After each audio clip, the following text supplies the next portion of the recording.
It's a new year. What does that mean when we're grieving? Are you someone who makes New Year's resolutions? Do you hope for a new start? A life that's better, at least in one way, than last year?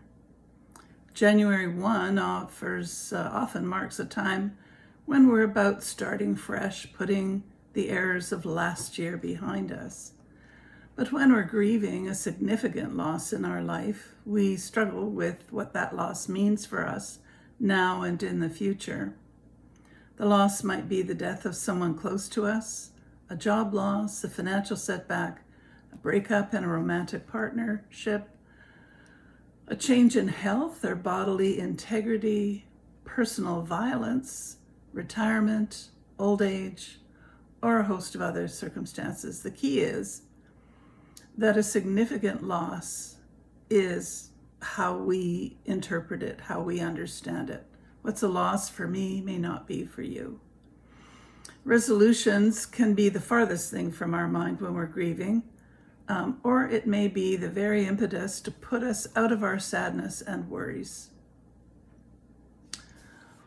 I may have made resolutions in my younger years. I don't really remember much about those efforts, but I suspect that I forgot about them as soon as I made them. Don't judge me. I think that I was just being realistic, pragmatic, and getting on with life as it presented itself. I have long since given up treating January 1st that way. Resolutions can be made any time of year when we're feeling ready to make changes. In grief language, that often comes up when we have reached what I call the mature stage. That is, when we've been through the shock and challenge of early grief, we've done our bargaining, we've vented our anger, and we're beginning to absorb the reality that created this significant loss. This process will take as much time as we need it to, and we may well revisit feelings and thoughts that we thought we had dealt with. But at some point, we'll be ready to move forward. That is when resolutions, aka decisions, are the most useful. Some time ago, I decided I needed to do more physical activity because I was sitting at my computer writing, which I love to do, but wasn't helping strengthen my lungs, steady my walk, or soothe my aching muscles. It wasn't a resolution made at New Year, but I followed the recommended strategy for creating a new habit. I wrote down my goal. I wrote out the daily and weekly steps to take. I got an accountability buddy who also wanted a similar outcome for herself.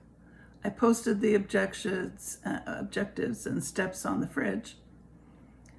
Then I struggled mightily against my sedentary ways. I followed the steps, went for walks, did some stretches at home, got up from the computer and the couch, and occasionally walked around my apartment. That lasted about a week. I finally had to admit to my buddy that I was not being accountable, and that was the end of that. I'm sure there was more to the process than I was aware of, but I had to ask myself, did I really want to know?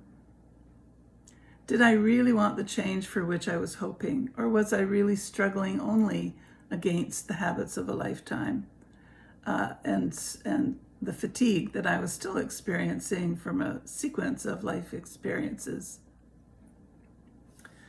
Much as I wanted to feel better in my body, I still needed to heal my mind. That has been my personal mission ever since.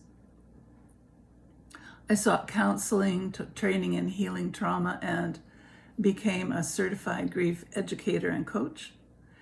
It started out as a necessity for my own understanding and healing journey and became a mission to help others understand and navigate their healing journey. It is my joy and privilege not only to prepare these videos for you, but also to coach grievers in person or over video conference. You can help spread the messages by subscribing, liking, sharing to your network, and leaving a comment if you wish.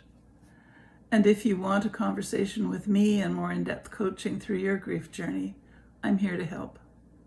You can contact me through my website, which is posted, letstalktogether.ca or by email, and the links are shown in the notes. I'm a grief coach, writer, and poet. I live in Victoria, BC, Canada. We can chat over video conference media. There is a light to guide you out of the darkness of grief. Be well.